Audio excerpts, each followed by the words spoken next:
Hi, ಹೇಗಿದ್ದೀರಾ? Welcome back to our ಪಸ್ಪತ್ನ tarot channel. Okay, ಇವತ್ತು ನಾನು ನಿಮ್ಮ ಬಗ್ಗೆ, ನಿಮ್ಮ ಕೆರಿಯರ್ ಆಗಲಿ, ಲವ್ ಆ್ಯಂಡ್ ರಿಲೇಷನ್ಶಿಪ್ಸ್ ಆಗಲಿ ಹೇಗಿರುತ್ತೆ ಅಂತ ಈ ವಾರದಲ್ಲಿ ನಿಮಗೆ ಹೇಗಿರುತ್ತೆ ಅಂತ ಚೆಕ್ ಮಾಡ್ತಾ ಇದ್ದೀನಿ. ಓಕೆನಾ? ನಿಮಗೆ ನಿಮ್ಮ ಹೆಸರೇ ರಿಮೆಂಬರ್ ಮಾಡ್ಕೊಳ್ರಿ. ಏನಕ್ಕೆ ಅಂತಂದರೆ ಬೆಟರ್ ರಿಲೇಷನ್ಶಿಪ್ ಆಗಲಿ, ಬೆಟರ್ ಫ್ಯೂಚರ್ ಆಗಲಿ ಇರಬೇಕು ಅಂತ ಆ ದೇವ್ರನ್ನ ಹಾರ್ಟ್ಲಿ ನಾನು ಕೇಳ್ಕೊತಾ ಇದ್ದೀನಿ. ನೀವು ಆ ಪಾಸಿಟಿವ್ ಎನರ್ಜಿ ಬರಬೇಕು ಅಂತ ನೀವೂ ಕೇಳ್ಕೊಳ್ಳಿ. ನಾನು ಕಾರ್ಡ್ ಶಫಲ್ ಮಾಡುವಾಗ ಸೊ ನಿಮ್ಮ ಬಗ್ಗೆ ನೀವೇ ಥಿಂಕ್ ಮಾಡಿ, ಯಾರ ಬಗ್ಗೆನೂ ಥಿಂಕ್ ಮಾಡಬೇಡಿ. ಆಲ್ಮೋಸ್ಟ್ ಬೆಡ್ ಮೇಲೆ ಕುತ್ಕೊಂಡು ನೋಡೋದಕ್ಕೆ ಹೋಗಬೇಡಿ. ನೆಗೆಟಿವ್ ಎನರ್ಜೀಸ್ ಬರೋ ಚಾನ್ಸಸ್ಸೂ ಇರುತ್ತೆ ನೀವು ಅಂದ್ಕೊಂಡಿರೋ ಮೂಮೆಂಟಲ್ಲಿ. ಓಕೆನಾ? ಇಲ್ಲಿ ನಾನು 3 ಕಾರ್ಡ್ಸ್ ಮಾತ್ರನೇ ತೆಗಿತಾ ಇದ್ದೀನಿ, ಜಾಸ್ತಿ ತೆಗಿಯಲ್ಲ. ಈ 3 ಕಾರ್ಡ್ಸಲ್ಲಿ ಯಾರಿಗೆ ಯಾವ ಕಾರ್ಡ್ ಬೇಕು ಅನ್ನೋದನ್ನ ಸೆಲೆಕ್ಟ್ ಮಾಡ್ಕೊಳ್ರಿ. ನನಗೂ ಗೊತ್ತಿಲ್ಲ, ನಾನು ಹಿಂಗೆ ಇಟ್ಕೊಂಡು ತೆಗಿತಾ ಇದ್ದೀನಿ. So first card, second card, third card. ಓಕೆನಾ? ಬಾಟಮ್ ಆಫ್ ದ ಡೆಕ್ వచ్చేసి ಬಾಟಮ್ ಆಫ್ ದ ಡೆಕ್ ಬಂದು 2 ಆಫ್ ಸ್ವಾರ್ಡ್ಸ್. ಸ್ವಾರ್ಡ್ಸ್ ಅಂತ ಅಂದರೆ ಅಷ್ಟೇ, ಪೇನ್. ಓಕೆಮಾ? ಫಸ್ಟ್ ಕಾರ್ಡ್ ಯಾರು ಏನು ಸೆಲೆಕ್ಟ್ ಮಾಡ್ಕೊಂಡಿದ್ದೀರೋ ಗೊತ್ತಿಲ್ಲ. ಫಸ್ಟ್ ಕಾರ್ಡಲ್ಲಿ ನನಗೂ ಗೊತ್ತಿಲ್ಲ ಏನು ಬರ್ತಾ ಇತ್ತು. Page of pentacles. Okay, page of pentacles ಅಂತ ಅಂದರೆ ನೀವು ಅಂದ್ಕೊಂಡಿರೋ ಅಂಥದ್ದು ಏನಾಯಿತು ಅದು ನಿಮ್ಮ ಜೀವನದಲ್ಲಿ ರಿಲೇಷನ್ಶಿಪ್ಪಲ್ಲಿ ಆದರೆ ನೀವು ಅಂದ್ಕೊಂಡಿರೋ ಅಂಥ ಜೀವನ ಅನ್ನೋದು ನಿಮಗೆ ಎಂಟ್ರಿ ಆಗ್ತಾ ಇದೆ ಅಂತಲೂ ಹೇಳ್ಬೋದು. ಮನಿ ಬಗ್ಗೆ ಜಾಸ್ತಿ ಯೋಚನೆ ಮಾಡ್ತಾ ಇದ್ದೀವಿ ಮೇಡಮ್ ಅಂತ ಅಂದರೆ ಮನಿ ಮ್ಯಾನಿಫೆಸ್ಟೇಷನ್, ನಿಮಗೆ ಬೇಕಾಗಿರೋ ಅಂಥ ಆಪರ್ಚುನಿಟೀಸ್ ಅನ್ನೋದು ನಿಮ್ಮ ಲೈಫಲ್ಲಿ ಈ ವಾರದಲ್ಲಿ ಬರ್ತಾ ಇದೆ ಅಂತಂದರೆ ಏನಾದರೂ ದುಡ್ಡು ಏನಾದರೂ ಬರೋದು ಏನಾದರೂ ಇದೆ ಅಂತ ಅಂದರೆ ನೀವು ಅದನ್ನು ಮ್ಯಾನಿಫೆಸ್ಟ್ ಮಾಡ್ಕೊಂಡಿದ್ರೆ ಅದನ್ನು ನಿಮ್ಮ ಜೀವನದಲ್ಲಿ ಬರ್ತಾ ಇದೆ. ಇಲ್ಲ ಜಾಬ್ ಏನಾದರೂ ನಾವು ಚೇಂಜ್ ಆಗ್ತಾ ಇದ್ದೀವಿ ಅನ್ನಂಗಿದ್ರೆ ಅಂತ ಅವ್ರಿಗೂ ಒಳ್ಳೆ ಆಪರ್ಚುನಿಟಿ ಅನ್ನೋದು ಬರ್ತಾ ಇದೆ. ಇಲ್ಲ ಅಂತ ಅಂದರೆ ಕೆರಿಯರ್ ಪರವಾಗಿ ಏನಾದರೂ ಯೋಚನೆ ಮಾಡ್ತಾ ಇದ್ರೆ ಕೆರಿಯರ್ ಪರವಾಗಿನೂ ನಿಮಗೆ ಬಿಸ್ನೆಸ್ ಅನ್ನೋದನ್ನ ಸ್ಟಾರ್ಟ್ ಮಾಡ್ಕೋಬೋದು. ಬಿಸ್ನೆಸ್ಸಲ್ಲಿನೂ ಒಳ್ಳೆ ಪ್ರಾಫಿಟ್ಸು, ಒಳ್ಳೆ ಮನಿ ಅನ್ನೋದನ್ನ ಅರ್ನಿಂಗ್ ಮಾಡ್ಕೊತೀರಾ. ಇಲ್ಲ ರಿಲೇಷನ್ಶಿಪ್ಪಲ್ಲಿ ಅನ್ನಂಗಿದ್ರೆ ರಿಲೇಷನ್ಶಿಪ್ಪಲ್ಲಿನೂ ಸಮೇತ ನಿಮಗೆ ಆಪರ್ಚುನಿಟಿ ಅನ್ನೋದು ಬರ್ತಾ ಇದೆ. ನಿಮ್ಮ ಪರ್ಸನ್ನಿಂದ ಯಾರಿದ್ದೀರೋ ಈ ವಾರದಲ್ಲಿ ಕಮ್ಯುನಿಕೇಟ್ ಮಾಡೋ ಚಾನ್ಸಸ್ ಇದೆ, ನಿಮ್ಮ ಹತ್ರ ಮಾತಾಡೋ ಚಾನ್ಸಸ್ ಇದೆ ಅಂತಲೂ ಇಲ್ಲಿ ಹೇಳ್ಬೋದು. ಅದಕ್ಕೆ ನೀವು ಅನ್ಕೊಂಡಿರೋ ಅಂಥ ಆಂಬಿಷನ್ಸ್ ಏನಾಯಿತೋ ಆ ಆಂಬಿಷನ್ಸ್ ಅನ್ನೋದನ್ನ ನೀವು ಫುಲ್ಫಿಲ್ ಮಾಡ್ಕೊಳೋದಕ್ಕೆ ರೆಡಿ ಅಂತೆ. ಹಾಗೆ ನಿಮಗೆ ಬೇಕಾಗಿರೋ ಅಂಥ ಅಮೌಂಟ್ ಮನಿ ಅನ್ನೋದನ್ನ ನಿಮ್ಮ ಈ ವಾರದಲ್ಲಿ ನಿಮಗೆ ಬರ್ತಾ ಇದೆ ಅಂತ ಅಂದರೆ ರಿಲೇಷನ್ಶಿಪ್ಪಲ್ಲಿನೂ ನಿಮಗೆ ಆಪರ್ಚುನಿಟೀಸ್ ಅನ್ನೋದು ಬರ್ತಾ ಇದೆ. ನಿಮ್ಮ ಪರ್ಸನ್ನಿಂದ ಕಮ್ಯುನಿಕೇಷನ್ ಅನ್ನೋದು ಬರ್ತಾ ಇದೆ. ಮತ್ತು ನೀವು ಅನ್ಕೊಂಡಿರೋ ಅಂಥ ಜಾಬ್ ಏನಾದರೂ ಇದೆ ಅಂತ ಅಂದರೆ ಆ ಜಾಬ್ ಅನ್ನೋದನ್ನು ಬರ್ತಾ ಇದೆ. ಆಪರ್ಚುನಿಟಿ ಅನ್ನೋದು ಬರ್ತಾ ಇದೆ. ಮನಿಗೆ ಬರಬೇಕು ಅಕ್ಕ ಅಂದ್ರೂ ಮನಿ ಬರೋದಕ್ಕೆ ಚಾನ್ಸಸ್ ಅನ್ನೋದನ್ನು ಸಿಗ್ತಾ ಇದೆ. ಈ ವಾರದಲ್ಲಿ ಕೆಲವೊಬ್ಬರ ಜೀವನದಲ್ಲಿ ಆಗ್ತಾ ಇದೆ ಅಂತ ಹೇಳ್ಬೋದು. ನೆಕ್ಸ್ಟ್ ಬಂದು 10 ಆಫ್ ವ್ಯಾನ್ಸ್.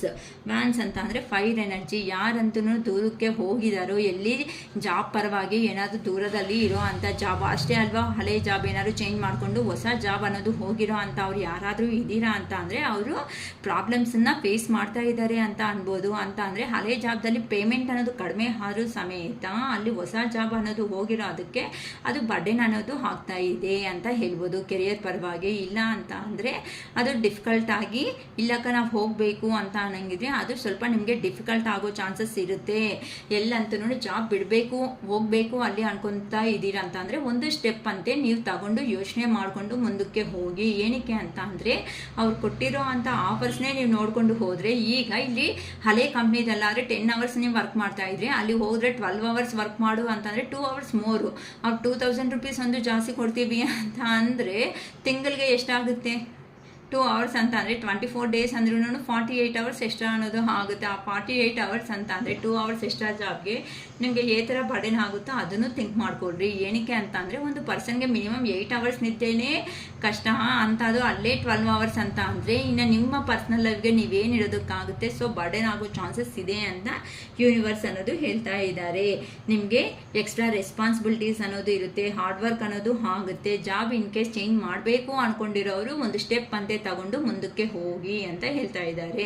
ರಿಲೇಷನ್ಶಿಪ್ಪಲ್ಲಿನೂ ಅಷ್ಟೇ, ನೀವೇನಾದ್ರೂ ಇಮ್ಮಿಡಿಯೇಟ್ ಡೆಸಿಷನ್ಸ್ ಅನ್ನೋದು ತಗೋಬೇಡಿ, ಸ್ವಲ್ಪ ಅಂತೆ ವೆಯ್ಟ್ ಮಾಡಿ. ಇಲ್ಲಕ್ಕ ನಮ್ಮ ಪರ್ಸನ್ಸ್ ಯಾರಾದರೂ ಬರಬೇಕು ಅಲ್ಲಿಂದ ಅಂತ ಅನ್ಕೊಂಡ್ರೆ ನಿಮ್ಮನ್ನು ಬಿಟ್ಕೊಂಡು ಹೋಗಿರೋ ಅಂಥ ಪರ್ಸನ್ಸ್ ಅನ್ನೋದು ಈಗ ಪ್ರೆಸೆಂಟ್ ಅನ್ನೋದು ಪ್ರಾಬ್ಲಮ್ಸ್ ಎಕ್ಸ್ಟ್ರಾ ರೆಸ್ಪಾನ್ಸಿಬಿಲಿಟೀಸ್ ಅನ್ನೋದು ತಗೊಂಡು ಸ್ವಲ್ಪ ಹಾರ್ಡ್ ವರ್ಕ್ ಅನ್ನೋದು ಮಾಡ್ತಾ ಇದ್ದಾರೆ. ಅದಕ್ಕೋಸ್ಕರ ಆ ಪರ್ಸನ್ಸ್ ಬರಬೇಕು ಅಂತ ಅಂದರೆ ಸ್ವಲ್ಪ ಟೈಮ್ ಅನ್ನೋದು ಆಗುತ್ತೆ. ಎಷ್ಟು ಟೈಮ್ ಅಕ್ಕ ಅಂತ ಅಂದರೆ ಮಿನಿಮಮ್ ಇಲ್ಲಿ 10 ವೀಕ್ಸ್ ಅಂತಲೂ ಹೇಳ್ಬೋದು. 10 ವಾರ ಅಂತ ಅಂದರೆ ಮಿನಿಮಮ್ 2.5 ತಿಂಗಳು 3 ತಿಂಗಳವರೆಗೂ ಆಗ್ಬೋದು ಅಂತ ಹೇಳ್ಬೋದು. ಈ ಕಾರ್ಡ್ ಅನ್ನೋದು ಸೆಲೆಕ್ಟ್ ಯಾರು ಮಾಡ್ಕೊಂಡಿದ್ದಾರೋ ಅವರು. ಅಕ್ಕ ಕಾಲ್ ಆದರೂ ಮೆಸೇಜ್ ಆದರೂ ಹೋಗಲಿ, ನಮ್ಮ ಪರ್ಸನ್ಸಿಂದ ನಮಗೆ ಬರುತ್ತಾ, ಕಮ್ಯುನಿಕೇಟ್ ಆಗ್ತಾರ ಅಂತ ಅಂದರೆ ಇಲ್ಲಿ 10 ಡೇಸ್ ಆಗ್ಬೋದು, 10 ಅವರ್ಸ್ಗೆ ಆಗ್ಬೋದು, 10 ಡೇಸೂ ಆಗ್ಬೋದಮ್ಮ. ಸೊ ಇಮ್ಮಿಡಿಯೇಟ್ ಆಗಿ ಅಂತಂದರೆ ಮಾಡೋ ಚಾನ್ಸ್, ಈಗಲೇ ಬರಬೇಕು ಅಂತಂದರೆ ಡೌಟ್ ಆಗುತ್ತೆ. 10 ಅವರ್ಸ್ ಒಳಗಡೆ ಆದ್ರೂ ಬರೋ ಚಾನ್ಸಸ್ ಇದೆ ಅಂತಂದರೆ ನಾಳೆ ಸಾಯಂಕಾಲ ಯಾವಾಗ ಈ ವಿಡಿಯೋ ಯಾವಾಗ ನೋಡ್ತೀರೋ ಆವಾಗಿನಿಂದ 10 ಅವರ್ಸ್ ಅಂತ ಕ್ಯಾಲ್ಕುಲೇಷನ್ ಮಾಡ್ಕೊಳ್ರಿ. ಏನಕ್ಕಂದ್ರೆ ಇದು ಟೈಮ್ಲೆಸ್. ಓಕೆನಾ? ಅದಕ್ಕೆ ನಿಮ್ಮ ಪರ್ಸನ್ ಹೋಗಿರೋ ಅಂಥ ಪರ್ಸನ್ ಎಕ್ಸ್ಟ್ರಾ ರೆಸ್ಪಾನ್ಸಿಬಿಲಿಟೀಸನ್ನು ಫೇಸ್ ಮಾಡ್ತಾ ಇದ್ದಾರೆ. ಜಾಬ್ ಕೆರಿಯರು ಆಗಿ ಯೋಚನೆ ಮಾಡಬೇಕು ಅಂತ ಅನ್ನಂಗಿದ್ರೆ, ಒಂದು ಜಾಬಿಂದ ಇನ್ನೊಂದು ಜಾಬ್ಗೆ ಶಿಫ್ಟ್ ಆಗಬೇಕು ಅಂತ ಅಂದರೆ ನಿಮ್ಮ ಬಗ್ಗೆ ನೀವು ಸ್ವಲ್ಪ ಅಂತ ಯೋಚನೆ ಮಾಡಿ ಮುಂದಕ್ಕೆ ಸ್ಟೆಪ್ ಅನ್ನೋದು ತಗೊಳ್ರಿ ಈ ವಾರದಲ್ಲಿ ಅಂತ universe guidance. Next third card select ಮಾಡ್ಕೊಂಡಿರೋ ಅಂಥ ಪರ್ಸನ್ಸ್ಗೆ ಬಂದಿರೋದು ದ ಹ್ಯಾಂಗರ್ ಮ್ಯಾನ್ ಸಿಚುವೇಶನ್ ಅಂತ ಅಂದರೆ ನಿಮಗೆ ಇವಾಗ ಟೈಮ್ ಅನ್ನೋದು ಚೆನ್ನಾಗಿಲ್ಲ ಅಂತ, ಎಲ್ಲ ವಿಷಯಗಳಲ್ಲಿ ಸ್ಟ್ರಕ್ ಅನ್ನೋದು ಆಗ್ಬಿಟ್ಟಿದ್ದೀರಾ. ಇಲ್ಲಿ ನೋಡಿ ನೀಟಾಗಿ ಹ್ಯಾಂಗರ್ ಮ್ಯಾನ್ ಅಂತ ಅಂದರೆ ನೀವಂತೆ ಯಾವ ಡೆಸಿಷನ್ಸ್ ಅನ್ನೋದನ್ನು ತಗೊಳೋದಕ್ಕೆ ಆಗ್ತಾ ಇಲ್ಲ ಅಂತ ಅಂದರೆ, ಬರಬೇಕಾಗಿರೋ ಅಮೌಂಟ್ ಇದೆ ಅಕ್ಕ ಅಂತ ಅಂದರೆ ಅದ್ರ ಬಗ್ಗೆನೂ ನೀವು ಯೋಚನೆ ಮಾಡೋದಕ್ಕೆ ಆಗಲ್ಲ. 50-50 ಬರುತ್ತಾ ಬರಲ್ವಾ ಅನ್ನೋದು ಕ್ಲಾರಿಟಿ ಅನ್ನೋದು ನಿಮಗೆ ಇಲ್ಲ ಅಂತ ಅಂದಾಗ, ನಿಮ್ಮ ಮೇಲೆ ನೀವು ನಂಬಿಕೆ ಅನ್ನೋದು ಇಟ್ಕೊಂಡಿದ್ರೆ ಅಟ್ಲೀಸ್ಟ್ ಸ್ವಲ್ಪ ಆದರೂ ಬರೋ ಚಾನ್ಸಸ್ ಇತ್ತೇನೋ. ನಿಮಗೆ ಕಾನ್ಫಿಡೆಂಟ್ ಇಲ್ಲ ಅಂತ ಅಂದಾಗ ಇಲ್ಲಿನೂ ಕಾರ್ಡ್ಸ್ ಎನರ್ಜಿ ನಂಗೆ ಹಂಗೆ ಬಂದಿದೆ. ಹ್ಯಾಂಗರ್ ಮ್ಯಾನ್ ಅಂತ ಅಂದರೆ ಎಂಥದೂ ಆಗ್ತಾ ಇಲ್ಲ, 50-50ದಲ್ಲಿ ಇದ್ದೀರಾ ಅಂತಲೇ ಗೊತ್ತಾಗ್ತಾ ಇದೆ. ನೆಕ್ಸ್ಟ್ ಬಂದು ಏನೇ ಟಾಪಿಕ್ ತಗೊಂಡ್ರು ಇಲ್ಲಿ ಹ್ಯಾಂಗರ್ ಮ್ಯಾನ್ ಪೊಸಿಷನ್ ಬಂದಿದೆ ಅಂತ ಅಂದರೆ ನಿರ್ಧಾರಣೆ ಅನ್ನೋದಕ್ಕೆ ತಗೊಳೋದಕ್ಕೆ 50-50 ಚಾನ್ಸಸ್. ಅಂದರೆ ನೀವು ಅನ್ಕೊಂಡಿರೋ ಅಂಥ ವರ್ಕ್ ಪರ್ಸನ್ನಿಂದ ಕಾಲು ಕಮ್ಯುನಿಕೇಟ್ ಏನಾದರೂ ಬರುತ್ತಾ ಅಂದರೆ ಅದಕ್ಕೆ ಆನ್ಸರ್ ಬಂದು 50-50 ಚಾನ್ಸ್ ಬರ್ಬೋದು, ಬಂದಂಗೂ ಇರ್ಬೋದು. ಹ್ಯಾಂಗರ್ ಮ್ಯಾನ್ ಅಂದರೆ ಹೋಗಿರೋ ಕಡೆ ನಿಮ್ಗಾದ್ರೂ ತೊಂದರೆಗಳಿರ್ಬೋದು, ಇಲ್ಲ ಅಂತಂದರೆ ಅವ್ರಿಗಾದ್ರೂ ತೊಂದರೆಗಳಿದೆ ಅಂತ ತೋರಿಸ್ತಾ ಇದೆ. ಇಲ್ಲ ಮನಿ ಪರ್ಪಸ್ ಬರಬೇಕು ಅಂತ ಅಂದರೆ ಮನಿನೂ ಅಷ್ಟೇ ಸ್ಟ್ರಕ್ ಎನರ್ಜಿದಲ್ಲೇ ಇದೆ. ನೆಕ್ಸ್ಟು ರಿಲೇಷನ್ಶಿಪ್ಪು ಸ್ಟ್ರಕ್ ಎನರ್ಜಿ, ಮನಿ ಸ್ಟ್ರಕ್ ಎನರ್ಜಿ ಏನಂತಾರೆ, ಇನ್ನೊಂದು ಜಾಬು ಇನ್ ಕೇಸ್ ಇದ್ರ ಬಗ್ಗೆ ಬಿಸ್ನೆಸ್ ಬಗ್ಗೆ ಯೋಚನೆ ಮಾಡ್ತಾ ಇದ್ದೀವಿ ಅಂತ ಅಂದರೆ ಎಲ್ಲ ಸ್ಟ್ರಕ್ ಎನರ್ಜಿದಲ್ಲೇ ಇದೆ. ಸ್ವಲ್ಪ ಅಂತೆ ನಿಮಗೆ ಒಳ್ಳೆ ಟೈಮ್ ಇಲ್ಲ, ಸ್ವಲ್ಪ ಅಂತೆ ವೆಯ್ಟ್ ಮಾಡಿ ಅಂತ 3ನೇ ಕಾರ್ಡ್ ಯಾರಂತೂ ಸೆಲೆಕ್ಟ್ ಮಾಡ್ಕೊಂಡಿದ್ದೀರೋ ಅವರು ಈ ವಾರದಲ್ಲಿ ಅಷ್ಟು ಸಫಿಷಿಯೆಂಟ್ ಆಗಿ ಅಷ್ಟು ಅನುಕೂಲವಾಗಿ ಇಲ್ಲ. ಆ ಕಾರಣದಿಂದ ನೀವಂತೆ ಸ್ವಲ್ಪ ವೆಯ್ಟ್ ಮಾಡಿ. ಇಮ್ಮಿಡಿಯೇಟ್ ಡೆಸಿಷನ್ಸ್ ಅನ್ನೋದು ದಯವಿಟ್ಟು ಯಾರು ತಗೊಂಡು ಹೋಗಿ ಮತ್ತೆ ನಿಮ್ಮ ಪ್ರಾಬ್ಲಮ್ಸ್ ಅನ್ನೋದನ್ನು ನೀವು ಜಾಸ್ತಿ ಮಾಡ್ಕೋಬೇಡಿ. ಏನಕ್ಕೆ ಅಂತಂದರೆ 2 ಆಫ್ ಸ್ವಾರ್ಡ್ಸ್ ಅಂತ ಬಾಟಮ್ ಆಫ್ ದ ಡೆಕ್ ಬಂದಿದೆ. 2 ಆಫ್ ಸ್ವಾರ್ಡ್ಸ್ ಅಂತ ಅಂದರೆ ಇಲ್ಲಿ ಕಣ್ಣಿಗೆ ನೋಡಿ ಬಟ್ಟೆ ಕಟ್ಕೊಂಡಿದ್ದಾರೆ, ಇಲ್ಲಿ ನೈಟ್ಸ್ ಇದೆ ಅಂತ ಅಂದರೆ 2 ವಿಷಯಗಳ ಪರವಾಗಿ ನೀವು ಕನ್ಫ್ಯೂಷನ್ನಲ್ಲಿ ಇದ್ದೀರಾ. ಹೋಗೋಣ ಬೇಡವಾ, ಮಾಡೋಣ ಬೇಡವಾ, ಏನು ಮಾಡಿದ್ರೆ ಏನಾಗುತ್ತೋ, ಇಲ್ಲಿ ಜಾಬು ಹಳೆ ಜಾಬ್ ಬಿಟ್ಕೊಂಡು ಹೊಸ ಜಾಬ್ ಹೋದರೆ ಅಲ್ಲಿ ಅಡ್ಜಸ್ಟ್ ಆಗ್ತಾರಾ ಇಲ್ವಾ, ಈ ಥರ ಮೈಂಡ್ಸೆಟ್ಟು 50-50ದಲ್ಲಿ ಮೈಂಡ್ಸೆಟ್ ಇರೋದು ಒಂದು ಕಾರಣದಿಂದ ನೀವು ಲೈಫಲ್ಲಿ ಏನೇ ಅಂದ್ಕೊಂಡ್ರು ಅಷ್ಟು ಸಕ್ಸಸ್ಫುಲ್ ವೇಗೆ ಅನ್ನೋದಕ್ಕೆ ಹೋಗೋ ಚಾನ್ಸಸ್ ಇರಲ್ಲ. ಅದಕ್ಕೋಸ್ಕರ ಪ್ಲೀಸ್ ಬಿ ವೆಯ್ಟ್ ಅಂತ ಯೂನಿವರ್ಸ್ ಗೈಡೆನ್ಸ್ ಅನ್ನೋದು ಈ ವಾರದಲ್ಲಿ ಮಾಡಬೇಕು ಅನ್ನೋರು ಸ್ವಲ್ಪ ಯೋಚನೆ ಮಾಡಿಕೊಂಡಂತೆ ಮುಂದಕ್ಕೆ ಹೋಗಿ.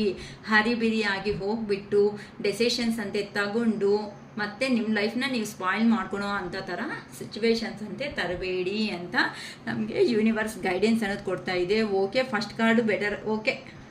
ಸೆಕೆಂಡ್ ಕಾರ್ಡು ಓಕೆ, ಸ್ವಲ್ಪ ವರ್ಕ್ಸ್ನ ಸ್ವಲ್ಪ ಬರ್ಡನ್ ಆಗಿ ಫೀಲ್ ಆಗ್ತಾ ಮುಂದಕ್ಕಾದರೆ ಹೋಗ್ತಿರ. ಥರ್ಡ್ ಕಾರ್ಡ್ ಸೆಲೆಕ್ಟ್ ಮಾಡ್ಕೊಂಡಿರೋರಂತೆ ಸ್ವಲ್ಪ ವೆಯ್ಟ್ ಮಾಡಿ, ಮುಂದಕ್ಕೆ ಎಲ್ಲ ಡೆಸಿಷನ್ಸ್ ಆಗುತ್ತೆ ಅಂತ ದಯವಿಟ್ಟು ಹೋಗಬೇಡಿ ಅಂತ ಯೂನಿವರ್ಸ್ ಗೈಡೆನ್ಸ್ ಕೊಡ್ತಾ ಇದೆ. ತುಂಬ ಚೆನ್ನಾಗಿ ಯೂನಿವರ್ಸ್ ಗೈಡೆನ್ಸ್ ಅನ್ನೋದು ಕೊಡ್ತಾ ಇರೋದಕ್ಕೆ ಈಗ ಎನರ್ಜೀಸ್ ಅಂತಂದರೆ ಹ್ಯಾಂಗರ್ ಮ್ಯಾನು ಇದು ಬರ್ಡನ್ ಆಗಿರೋದಕ್ಕೆ.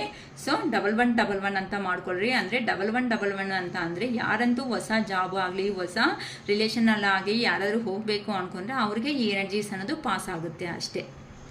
ಅಂದರೆ ಇಲ್ಲಿ ಹೇಳಿರೋದ್ರಲ್ಲಿ ಪಾಸಿಟಿವ್ ಎನರ್ಜಿ ಮಾತ್ರನೇ ಆಗಲಿ, ನೆಗೆಟಿವ್ ಎನರ್ಜಿ ಇದೆ ಅಂತಂದರೆ ಥ್ರೂ ಔಟ್ ಅನ್ನೋದು ಹಾಕ್ಬಿಲ್ಲಿ ಅನ್ನೋ ಒಂಥರ ನಾನು 1111 ಕನ್ಫರ್ಮೇಷನ್ ಅನ್ನೋದು ಮಾಡ್ಕೊಳ್ಳಿ ಅಂತ ಹೇಳ್ತಾ ಇದ್ದೀನಿ. ಓಕೆನಾ? ಈ ವಾರದಲ್ಲಿ ಹೇಗಿರುತ್ತೆ ಅಂತ ನಾನು ಕೆರಿಯರ್ ಆಗಲಿ ಇಲ್ಲ ಅಂತ ಅಂದರೆ ರಿಲೇಷನ್ಶಿಪ್ಪಲ್ಲಿ ನಾನು ಎಕ್ಸ್ಪ್ಲೇನ್ ಮಾಡಿದ್ದೀನಿ. ಓಕೆನಾ? ಇಲ್ಲಿ ನಿಮಗೆ ಯಾವ ಕಾರ್ಡ್ಸ್ ಯಾರಿಗೆ ಇಷ್ಟ ಆಗಾಯಿತು ಅದ್ರ ಬಗ್ಗೆ ಎಕ್ಸ್ಪ್ಲೇನ್ ಮಾಡಿದ್ದೀನಮ್ಮ. ಸೊ ಈ 3 ಕಾರ್ಡ್ಸು ನೀವು ನೋಡಿದ್ದೀರಾ, ಏ ಥರ ಅಂತ ಎಕ್ಸ್ಪ್ಲೈನು ಮಾಡಿದ್ದೀನಿ. ಒನ್ಸ್ ನೀವೇನಾದರೂ ಮಾಡಬೇಕು ಅಂತಂದರೆ ಡೆಸಿಷನ್ ಅನ್ನೋದು ಪ್ರಾಂಪ್ಟ್ ಆಗಿರಲಿ, ಕ್ಲಾರಿಟಿ ಆಗಿರಲಿ, ಕಮ್ಯುನಿಕೇಟ್ ಅನ್ನೋದು ನೀಟಾಗಿ ಮಾಡಿ ಅಷ್ಟೇ ಹೊತ್ತು ಹರಿಬಿರಿ ಡೆಸಿಷನ್ಸ್ ಅಂತೂ ದಯವಿಟ್ಟು ಯಾರು ತಗೋಬೇಡಿ. ಓಕೆನಾ? It is all for today. Bye.